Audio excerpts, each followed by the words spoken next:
nibqa' mwaħħal miegħek alla volja li tidoq l-iżveljarin.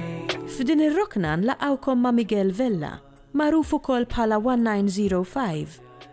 Miguel huwa mużiċist żagħżugħ li riċentament beda joffrilna xogħlijiet b'ritmi u b'melodiji friski u b'użu kreattiv tal-sinna. Tagħmilli li iktar diffiċli għax taf li jien ma rridx nitlaqlem. Fil-ħajja ta' kuljum tisma' n-nies jitkellmu jew ikollok xi ħsibijiet jew tibda tħoss xi ħaġa ġo fik li tinspirak in a way. So li nagħmel pereżempju naf nisma' n-nies jitkellmu jgħidu xi ħaġa interessanti, xi kelma li tolqotni u nibqa' niftakarha. Jew kellha jkun hemm xi ħadd jgħid xi ħaġa li fiha ċertu livell ta' għerf pereżempju. U nibqa' niftakarha li ngħid ara din nista' nużagħha. You know, tipo niktiba. U bat wara li ngħaddi tru dak il-proċess.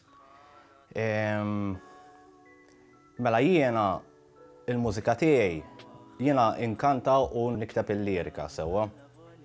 Issa jien beats ma nipproduċix sewwa. Jiena nuża l-internet biex insib il-mużika tiegħi online sewwa, nidħol fuq YouTube. Nibda nisma' daw il-producers li jkunu online u mbagħad nsib xi beat li jogħġobni, inniżlu, nibda nikteb fuqu u mbagħad il-beat nikrieħ sewwa. Ovvjament u mbagħad jiena niftaħ dak li nkun ktibt, tipo dik li jiena ngħidilha il-hook, ikolli żewġ versi hekk. U nużalilhom insomma, u nibda nikteb id-diska bil-mod il-mod b'dak li qed nisma'. U ovvjament anke dak li nħoss jiena wara kollox. Sodda fl-isħana ta' ġismek, ġenna ma' ġembek, ġenna ma' ġembek, fil-ħodu fis-sodda. Il-lingwa Maltija hija il-lingwa l-iktar naturali għalija, tipo jiena Malti, nitkellem il-Malti, minn kont żgħir kont nitkellem il-Malti, u bdejt niġi exposed għat-Taljan u l-Ingliż insomma. Meta titkellem il-Malti u tikteb bil-Malti u tkanta bil-Malti, hemm ċertu saħħa fil-lingwa. Hemm ċertu saħħa li hija sabiħa. Il-ħoss kif jinstema' u hekk il-ħsejjes tal-kliem huma sbieħ. Tala ħajti ma' qalbi ġorrok, meta ngħid inħobbok, irrid inżommok, meta ngħid inħobbok, irrid inżommok. Il-kitba nipprova nżomma vera bażika, tipo nuża l-lingwa li jużaw in-nies. Tipo bħalma għatlek qabel, in-nies meta jkunu qegħdin jitkellmu bejniethom, tipo jużaw iċ-ċertu lingwa tagħhom sewwa u jibdew jitkellmu b'ċertu intimità ma' xulxin sewwa.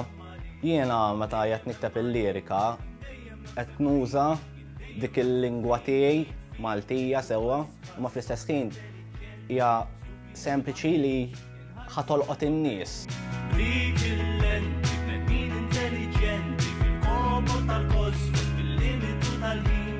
Aħna ċerti ta' kollu evidenti, vibrazzjoni li tħossom qed tittin. Il-motivazzjoni nġiba minn dak li jiena nħoss, tipo bħala bniedem, dak li nħoss jiena. Tipo ma nafx nies oħrajn, imma l-affarijiet li nħoss jiena insiba xi ħaġa sabiħa li nesprimija bil-lirika, bid-diski u bil-kant, bil-arti kreattiva. Parti footlight, tgħix fil-preżent, ħalli tgħix ir-realtà, tgħix l-enerġija, ħalli tinsa l-badija, ħares lejn l-istilel kull possibilità, u stilla tibdilija b'mod żgħar tal-pożittività, tgħix fil-preżent, ħalli tgħix ir-realtà, tgħix l-enerġija, ħalli tinsa l-badija, ħares lejn istillet kull possibilità u stimlat it-tbidija b'mozzar tal-pożittività. Il-Sinna jixtieq jirringrazzja lill-Aġenzija Nazzjonali tal-Litterizmu, lill-Ministeru għall-Edukazzjoni u x-Xogħol, lill-Kunsill Nazzjonali tal-Ilsien Malti u lid-Dipartiment tal-Malti fil-Fakultà tal-Arti l-Università.